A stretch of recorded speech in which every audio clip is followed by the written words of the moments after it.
discussions of relationship and sex education. In my time, I don't think it was called RSC, but you definitely had some discussions of it. And in my time, parents had to write a letter and you could be withdrawn.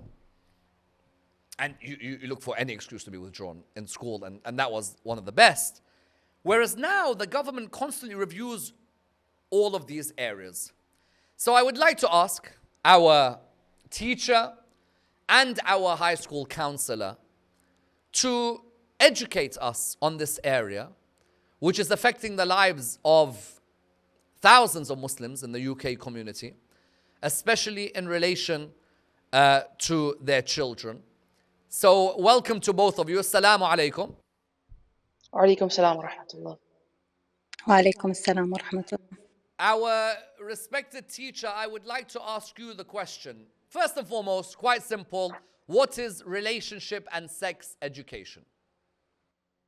Okay, well, firstly, thank you for having me on the show. The first thing is that RSC is part of the PSHE subject. So it's only one part of a subject that is required by all schools in the UK to be taught from the ages of about 5, 6, so year 1, all the way up to about 14, 15, which is year 11, so GCSEs. RSC is part of PSHE, and generally in PSHE they've divided it into 3 core themes. The first is health and well-being, the second is relationships, and the third is the wider world. And what you find is within each of these 3 sections there are subjects or topics that are related to RSE, which is the relationships and sex education.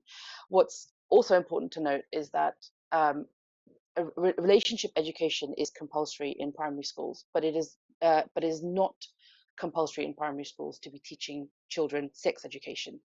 However, when you get to secondary school, it is compulsory to teach both relationships and sex education in secondary school. To our counselor, I'd like to ask, sex education, the curriculum, why can't the parents just be the ones who teach this? Why does it have to be within the schooling system? Assalamu alaikum. Thank you for having me. In regards to the Department for Education, they believe that sex education equips children with knowledge and that and it will empower them to develop respectful social and sexual relationships. They believe this knowledge will help them consider how their choices affect their own well-being and that of others. Working in a high school, to be honest, sometimes, even though I do think that children should be shielded from all of this for as long as possible, but you do come across children where you think, I really do hope they go into sex education lessons because they have been exposed to so much that maybe sex education is a good idea for them because it will raise awareness in regards to risks associated with sexual and intimate relationships. And like you said, teenage pregnancy, STDs, negative impact of pornography, rape, consent, discourage early sexual relationships in terms of the legal age in the UK, to ensure that children don't only see the glamorized and sometimes degrading version of sex from like being exposed to TV programs or pornography websites. But having said that, they can be withdrawn from sex education in high school, as long as the parents speak to the head of year or the head teacher and provide a reason why they can be withdrawn from sex education. To our teacher, how best would you engage with schools? Because naturally it's such a sensitive subject. And sometimes you see that some Muslims have got like very emotional because it's the well-being of their children.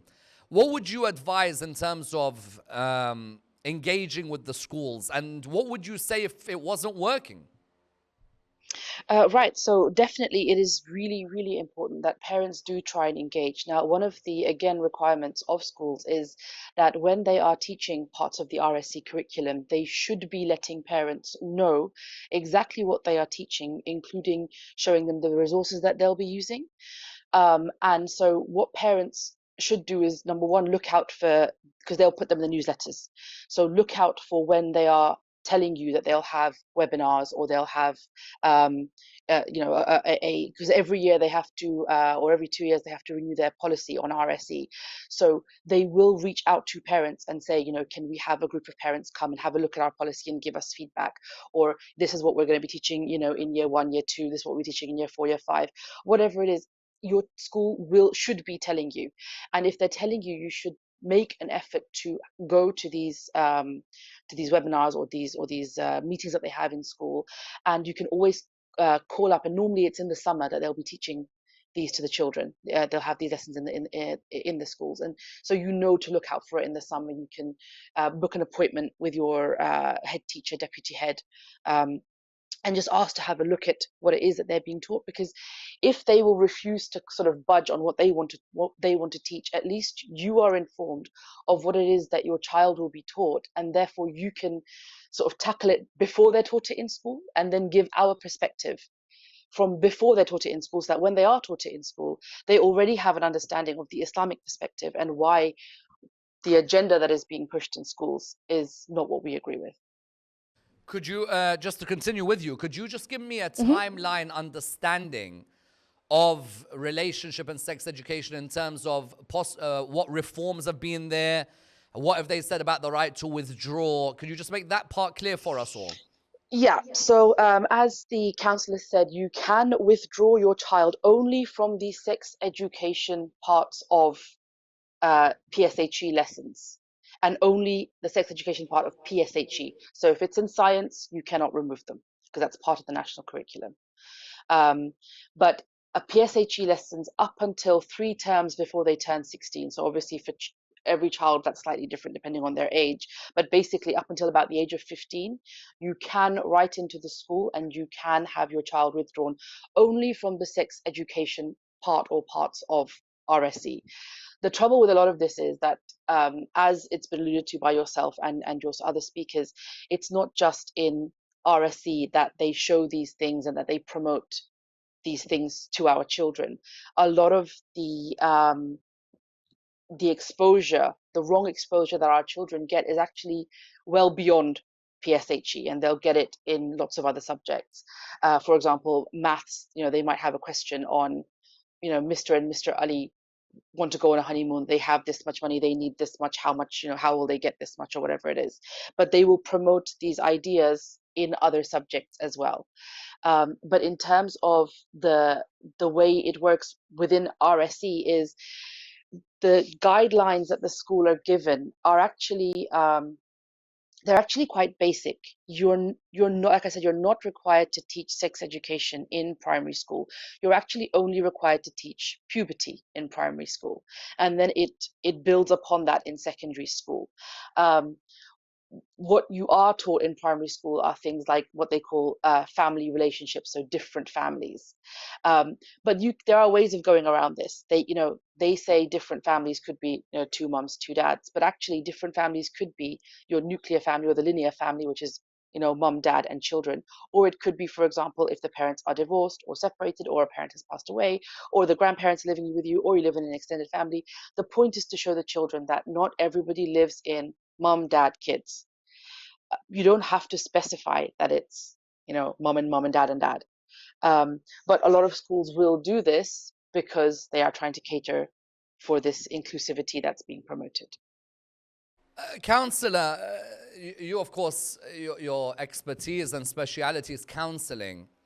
Can you tell us what's happening with our sons and daughters at the moment concerning their own sexual life, how they're affected by the sexual material, not just in school, but also outside? You must have heard them open up to you. What have you noticed? What are the trends?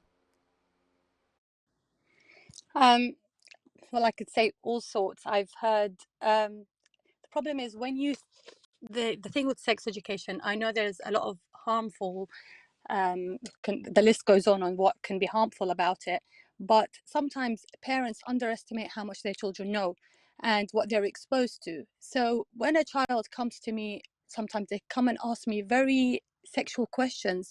They've been sexually active for a while. When you speak to their parents, they'll have no idea about that. So that sometimes is shocking about the parents not being aware at all. I've had girls come up to me who have binded their breasts because they don't, they've got the gender dysphoria, or they're feeling that they want to go through the transition at that point of time.